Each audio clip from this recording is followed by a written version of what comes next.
ओम शांति। सास बहू को कैसा रहना चाहिए, बस ये एक काम कर लो, जीवन में कभी सास बहू का झगड़ा नहीं होगा। आज बहुत बहनों के कॉल आते रहते हैं और उसमें बताते हैं कि सास और बहू की आपस में नहीं बन रही है। सासू माँ बहुत परेशान करती है, जिसके कारण परिवार टूट जाते हैं, या सासू माँ के कहने में उनके पति चल रहे हैं, जिसके कारण बहुत दुख हो रहा है और परिवार टूटते जा रहे हैं। उनके साथ अच्छा व्यवहार नहीं हो रहा है। एक बहन थी, उसने तो यहाँ तक भी बोला था कि जब मैं खाना बनाती हूँ तो मेरी सास सामने ही बैठी रहती है और मैं खाना पूरा बना देती, फिर वो मुझे बासी खाना देती है और वो भी आधा पेट ही खाना देती है।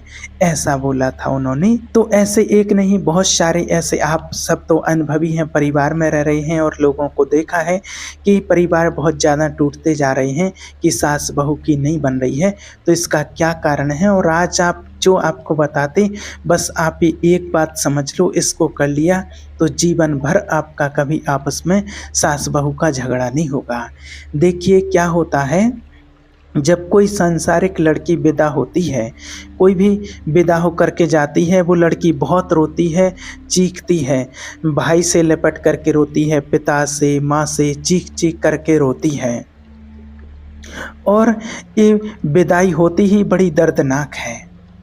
कई बार जब लड़की ससुराल में जाती है तो ससुराल वाले और रिलेशन वाले देखने के लिए आते हैं कि लड़की क्या लेकर आई है, क्या मिला है दहेज में, क्या लेकर के आई है, क्या क्या सामान इसको मिला हुआ है, ये दुनिया भी कैसी है। देखिए, लड़की जब आई तो जमाने ने ये तो देखा कि लड़की क्या लेकर के आई, पर किसी की दृष्टि वहाँ नहीं पहुँची है कि लड़की क्या छोड़ कर के आई है।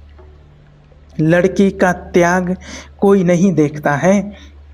और लड़की ससुराल में जब बहू होती है ना, कोई गलती हो जाए तो ताने सुनने को मिलते हैं उसको। रोटियां यदि गोल गोल नहीं आई तो सास ताने मारती है, ताने मारने लगती है, तेरी माँ ने नहीं सिखाया है रोटी बनाना। तो देखिए, ये तो सब कुछ देखा जाता है कि क्या लेकर के आई है, क्या क्या क्या साथ में लाई है, लेकिन ये नहीं देखा जाता है कि वो एक अनजान परिवार में आई है, जिसको वो जानती भी नहीं है कौन है, कैसा है, और जिसको बचपन से जानती थी, उन माता पिता भाई बहनों को सबको वो छोड़ कर के आई है, वो त्याग करके आती है। और एक नए परिवार के साथ में रहना, उनके साथ में ढलना, कैसा किसका स्वभाव संस्कार है, उनके साथ में रहना, ये कितनी बड़ी बात है। आज आप किसी भी भाई लोगों से कहा जाए कि आपको अपने परिवार को छोड़ कर के किसी दूसरे परिवार में रहना है, तो कितना मुश्किल लगता है उनको, कितना बड़ा कठिन काम होता है उनके लिए। तो जब कोई भी काम उससे नहीं बनता है तो उससे ताने मारे जाते हैं, सास ताने मारती है।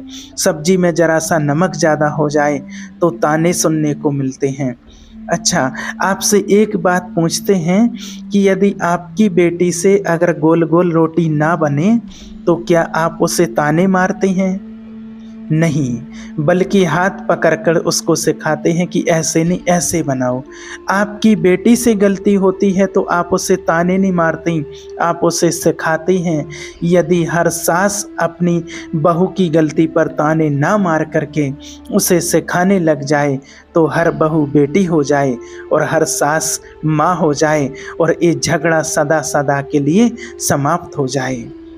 परंतु कितनी बार ये बातें समझाई हैं लोगों को, लेकिन ये माइंड में जाती ही नहीं हैं। कुछ दिन तक तो कोई कोई समझ करके ठीक ठाक चलते हैं और फिर पता नहीं क्या हो जाता है, वैसे ही के वैसा हो जाता है। क्यों ऐसा है? इसलिए देखिए, आप से बार बार यही बोलते हैं कि जो सासू माँ हैं वो माँ का दर्जा दे, सास को माँ कहा जाए, सास माँ के जैसी पालना करें। अभी 4-5 दिन पहले की ही बात है और महाराष्ट्र से एक किसी भाई का कॉल आया, तो उनके परिवार में से झगड़ा हो रहा था। तो उन्होंने ऐसे ही बात बात में उनको बताया, समझाया, तो वो कहने लगे कि भैया, कभी भी सास माँ नहीं बन सकती और बहू कभी बेटी नहीं बन सकती है। हमने कहा ऐसा क्यों? ऐसा क्या कारण है? क्या बहू कभी बेटी नहीं बन सकती है? क्या सास कभी माँ नहीं बन सकती है? देखिए, अगर बदलना चाहें तो बदला जा सकता है। मिट्टी से घड़ा भी बनता है और मिट्टी से चिलम भी बनती है। आप सभी ने देखा है, चिलम खुद जलती है और औरों को भी जलाती है, और घड़ा खुद ठंडा रहता है और दूसरों को भी शीतलता प्रदान करता है और उनकी प्यास बुझाता है, उनको शीतलता प्रदान करता है। और आप अपने आप को चाहें तो चिलम बना लें और आप अपने आप को चाहें तो घड़ा बना लें। ये आपके ऊपर है, आपको स्वयं ही अपने आप को बदलना है, बना सकते हैं। ये आपके हाथ में होता है, अपने कर्म से होता है कि आप क्या बनना चाहते हैं और क्या नहीं बनना चाहते हैं। आपको क्या बनना है और क्या आप बन सकते हैं, वो आप स्वयं ही अपने आप को बना सकते हैं। चाहे तो आप घड़ा बनाएं और चाहे तो आप चिलम बनाएं, आप खुद ही बना सकते हैं। इसलिए यही आप सबसे कहते हैं कि आप अपने आप को बहू ना बनाओ, अपने आप को बेटी बनाओ, अपने को सास ना बनाओ, अपने को माँ बनाओ। और रिश्ते तब बदल जाएंगे जब आपस में प्यार की बहुत अधिकता होगी। एक देखिए प्रैक्टिकल घटना है, कुछ समय ही पहले की है कि एक बेटी अपनी सासू माँ को जहर देना चाहती थी। एक बहू अपने ससुराल में रहती थी और वो माना उसकी सास बहुत तंग करती थी, बहुत परेशान करती थी। और एक दिन वो बहू माना अपने पिता, वो सासू माँ की बहू अपनी दौड़ी दौड़ी अपने पिता के पास आई और कहती है, उनके पिताजी वैद्य थे, और वो कहती है कि पिताजी मुझे जहर दे दो। तो वो पिता अपनी बेटी से कहने लगे, बेटा तुझे जहर क्यों चाहिए, तुम क्यों मरना चाहती है? तो वो कहती है कि पिताजी मुझे नहीं मरना है, मुझे अपनी सास को मारना है जहर दे करके। सास को जहर दे करके मारना है।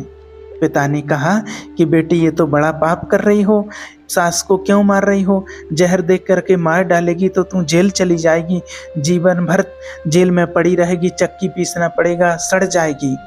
और वो कहने लगी कि ना पिताजी आप कुछ भी करो, मैं इस बुढ़िया के साथ नहीं रहना चाहती हूँ, ये तो बहुत तंग करती है, बहुत परेशान करती है और मेरे साथ तो इतना व्यवहार करती है कि बिल्कुल डायन की तरह रहती है और मुझे नमक आटा तौल तौल करके देती है। कोई नमक खा जाऊंगी क्या मैं? अपशब्दों पर अपशब्दों और गालियों पर गाली, और जो उस बहू के अंदर, उस बेटी के अंदर जो गुस्सा था, उसने सारा का सारा अपने पिता के सामने निकाल दिया। पिता समझ गए कि जरूर बेटी के साथ कुछ ना कुछ गलत हो रहा है, पर पिता तो पिता होते हैं। और उसने कहा कि जा ठीक है, तुम जिद कर रही है तो मैं तुझे जहर दे देता हूँ, पर ध्यान रखना कि मैं तुम्हें ऐसा जहर दूंगा, अगर एकदम से सास मर गई तो पूरा शक तुझ पर ही जाएगा। तूने मार डाला सास को, अब मैं तुझे ऐसा जहर देता हूँ जो धीमे धीमे करके असर करेगा। 6 महीने का तुझको जहर देता हूँ, 6 महीने का डोज है। सास की सब्जी में 1 पुड़िया रोज घोल दिया करो।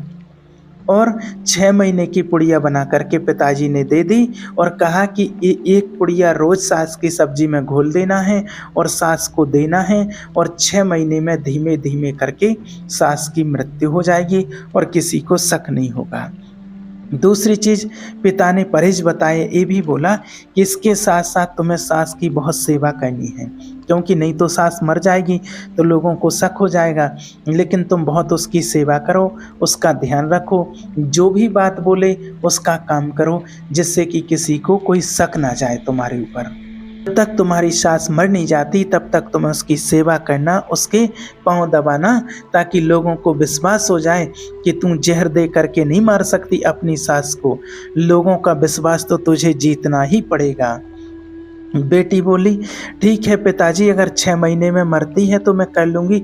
6 महीने की ही बात तो है, 6 महीने बाद तो फिर मेरा ही राज्य होगा घर में।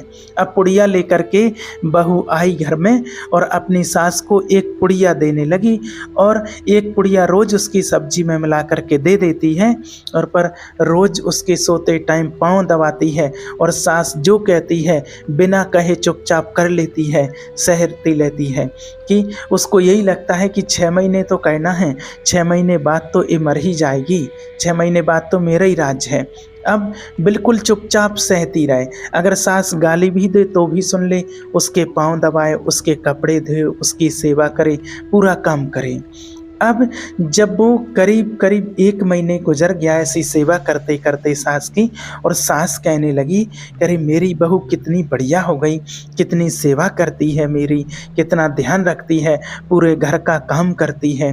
अब सास का भी दिल बदल गया और वो अपनी बहू से प्यार करने लगी और वो कहती बहू से, बेटा पाँव मत दबा, तुम भी तो थक गई होगी, पूरे दिन भर से अपना काम कर रही है, घर का पूरा काम संभालती है, जा सो जा। और सुन, अब तू सुबह जल्दी नहीं उठना, कल तू थोड़ा देर तक सो लेना, सुबह मैं उठ के थोड़ा काम कर लूँगी, सबको चाय आदि बना दूँगी। अब सास थोड़ा घर का काम कभी करने लगी।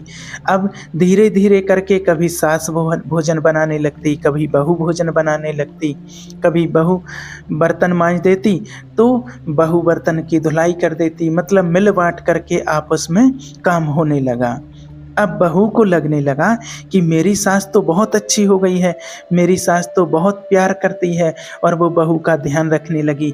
बहू कहीं भी जाती है तो उसको पैसे देती कि लो कुछ ले आना, कुछ खरीद के ले आना, और जब भी वो सास बाहर जाती तो उसके लिए कोई साड़ी, कपड़े, कुछ खाने के लिए मिठाई आदि, फल फ्रूट कुछ भी उसको ले कर के आए, और जो भी ले कर के आए वो बहू के हाथ में दे कि ले बहू, ये तेरे लिए तू संभालना। अब उसको लगने लगा कि मेरी सासू माँ तो मुझे बहुत प्यार करने लगी और ये तो घर का पूरा काम करने लगी, मुझे इतना स्नेह करने लगी। अब धीरे धीरे करके सास और बहू में इतना प्यार हो गया, इतना प्यार हो गया कि सास बहू के बिना ना रहे और सास बहू के बिना ना रहे, बहू सास के बिना ना रहे। अब उसे याद आया कि सास को तो 6 महीने पूरे होने को आ रहे हैं, 5 महीने हो चुके और 1 महीने बाद तो मेरी सास मर जाएगी, और अब मैं चाहती नहीं हूँ कि मेरी सास मर जाए। और वो दौड़ी दौड़ी अपने पिताजी के पास जाती है और वो कहती है कि पिताजी पिताजी सुनो, मेरी जो सासू माँ के लिए जो तुमने जहर की पुड़िया दी थी वो रद्द करो, मेरी सास मरना नहीं चाहिए, कोई ऐसी दवा दो कि मेरी सास मर ना जाए। क्या हुआ बेटा? पिताजी, मैं अपनी सास को मारना नहीं चाहती हूँ, पहले तो लग रहा था कि मैं इसको मार डालूँ, पर मेरी सास तो इतनी अच्छी है, इतनी बदल गई कि अब तो वो मुझे इतना प्यार करती है कि पहले वो मुझे खाना खिलाती है, बाद में वो खाना खाती है, और पूरी तिजोरी की घर की सब चाबियाँ उसने मुझे दे दी, जो करना है बहू तू कर। अब तो मुझे कोई दिक्कत नहीं है सास से, अब तो वो मुझे माँ की तरह प्यार करती है, माँ की तरह पालना करती है। अब कोई ऐसी दवाई दो कि मेरी सास मरे ना और मेरी उम्र भी उसको लग जाए। तब पिता ने कहा कि बेटा चिंता मत करो, मैंने कोई जहर नहीं दिया था, मैंने तो सिर्फ हाजमा का चूर्ण दिया था। तो फिर वो कहने लगी, पिताजी चूर्ण था, फिर ये सब इतना सास कैसे बदल गई, उसमें परिवर्तन कैसे आया? तो पिता ने कहा कि बेटा जब तूने अपना स्वभाव बदला, मैंने कहा था ना कि तू अपने आप को बदल देगी तो सामने वाला अपने आप बदल जाएगा। ज़माने को आप तब बदल सकते हो जब आप अपने आप को बदल सकते हो। अपने आप को बदलने की शक्ति अगर आपके भीतर है तो आपके भीतर ज़माने को बदलने की शक्ति है, और अगर आपने अपने आप को नहीं बदला तो आप ज़माने को बदलने का सोचिए नहीं। इसलिए स्वयं परमपिता परमात्मा ने कहा है कि जब स्वयं बदलो, पहले स्वयं में परिवर्तन न लाओ, हम बदलेंगे तो जग बदलेगा। लेकिन आज दुनिया में लोग उल्टा कर रहे हैं कि जग बदले तब हम बदलेंगे, इसलिए ना कभी जग बदलता है और ना कभी स्वयं व्यक्ति में बदलाव आता है। इसलिए स्वयं को बदलने की सोचो। देखिए, कोई भी सास, कोई भी बहू बुरी नहीं होती है, केवल एक नज़रिया बुरा होता है, स्वभाव बुरा होता है, संस्कार बुरे होते हैं। इसलिए सास अपनी बहू से प्रेम और बहू अपनी सास से प्रेम करे। अपनी अपनी ज़िद छोड़ दें सब लोग, और कभी सास की बात मान ले बहू और कभी बहू की बात मान ले सास, तो फिर आपका घर घर थोड़ी रहेगा, घर तो आपका स्वर्ग बन जाएगा और कभी आपस में सास बहू का झगड़ा नहीं होगा। एक दूसरों के लिए जब आप जीते हैं, हम आपके लिए जिएं, आप हमारे लिए जिएं, फिर वो क्या होगा, वो स्वर्ग होगा आपका घर। रिश्तों को निभाना, रिश्तों को बना लेना तो सरल बात है, निभा पाना थोड़ा कठिन होता है। कठिन काम ही करिए, सरल काम तो सब कर रहे हैं। इसलिए अपने रिश्तों में मिठास लाना है, रिश्तों को अच्छा बनाना है, तो अपने स्वभाव को बदलिए, अपने संस्कारों को बदलिए, थोड़ा सहन कीजिए, थोड़ा झुक जाइए। किसी न किसी कारण के बस कोई कर्म का हिसाब किताब होता है जो हमारे सामने आता है, और उसको आपने सहन कर लिया, समझ लिया और झुक गए, तो आपके रिश्ते बहुत अच्छे बन जाएंगे। ओम शांति।